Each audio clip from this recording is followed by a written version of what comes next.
Hello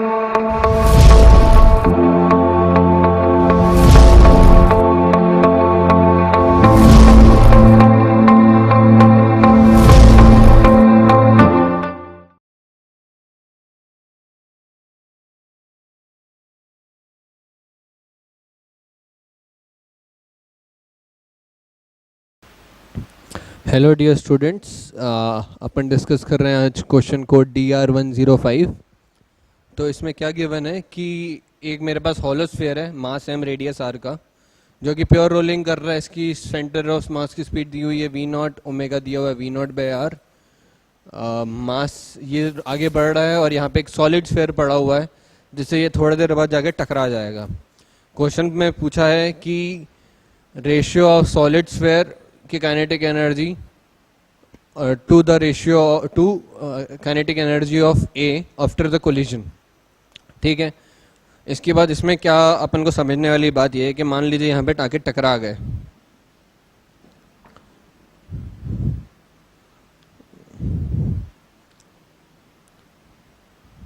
ठीक है,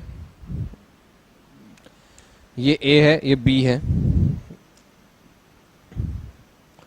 ये थोड़ी देर बाद आके टकरा जाते हैं। तो आप क्या लिखोगे कि क्योंकि इनके बीच में कोई एक्सटर्नल फोर्स तो है नहीं, अगर मैं इन दोनों का सिस्टम मानूं तो क्या इनके बीच में कंजर्वेशन ऑफ मोमेंटम वैलिड है। और आप ध्यान से देख सकते हो ये हेड ऑन कोलिजन भी हो रहा है। ठीक है, अगर ये हेड ऑन कोलिजन हो रहा है तो क्या, अगर और ये इलास्टिक कोलिजन गिवन है ना, कोलिजन गिवन है जो कि इलास्टिक है, तो मैं क्या बोल सकता हूँ कि जो इसकी वेलोसिटी होगी और जो इसकी वेलोसिटी होगी क्या वो इंटरचेंज हो जाएगी, है ना। यानी आफ्टर कोलिजन कुछ इस तरीके से दिख रहा होगा दोनों का हाल। ये वाला जो है इसकी सेंटर ऑफ ए की स्पीड जो है वो 0 हो जाएगी, और जो मेरा बी है, बी की वेलोसिटी क्या हो जाएगी v0। ये क्या है आफ्टर कोलिजन।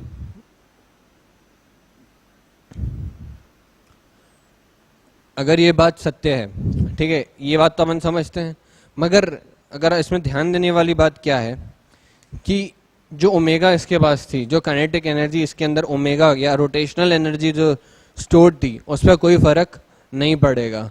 तो ये पहले भी ओमेगा से घूम रहा था, बाद में भी ये ओमेगा से घूमता रहेगा। तो मान लीजिए कि पहले इसकी ओमेगा थी जो कि v0/r अपन को गिवन है, तो ये बाद में भी इसकी जो वेलोसिटी होगी वो ओमेगा ही रहेगी। जाहिर सी बात है कि अब ये प्योर रोलिंग करना बंद कर देगा, क्योंकि इसके बाद सिर्फ एक एंगुलर वेलोसिटी रहेगी, क्योंकि लीनियर वेलोसिटी तो ये ट्रांसफर कर चुका है कोलिजन के कारण। ठीक है, तो बस इसके बाद मुझे इन दोनों की काइनेटिक एनर्जी लिखनी है। तो क्या मैं लिखूंगा कि अगर ये ए है और ये बी है तो के ए क्या होगा, हाफ आई ओमेगा स्क्वायर,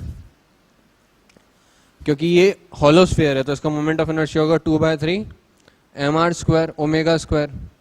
ठीक है, तो ये हो जाएगा 1/3 mr स्क्वायर ओमेगा स्क्वायर, या फिर v is equal to are omega, अपन को पता है v0 is equal to are omega given है, तो मैं यहाँ पे डायरेक्टली लिख सकता हूँ कि 1/3 mv0 स्क्वायर है ये, है ना, क्योंकि अपन को पता है कि v0 is equal to are omega हो रहा है। ठीक है, दूसरी मेरी जो सॉलिड स्फीयर की काइनेटिक एनर्जी, क्या उसमें सिर्फ एक ट्रांसलेशनल काइनेटिक एनर्जी होगी, रोटेशनल काइनेटिक एनर्जी उसमें नहीं होगी। तो क्या होगा, मैं बोलूँगा हाफ m v0 का होल स्क्वायर। ठीक है, ये मेरी काइनेटिक एनर्जी होगी। सिंपल है ना। अब अपन क्या करते हैं, इन दोनों का रेशियो ले लेते हैं। ये के ए आ गया, ये के बी आ गया, अपन को पूछा के बी बाय के, तो अगर आप इसको सॉल्व करेंगे तो ये आएगा आपके पास 3/2, जो कि अपना आंसर है। That's all.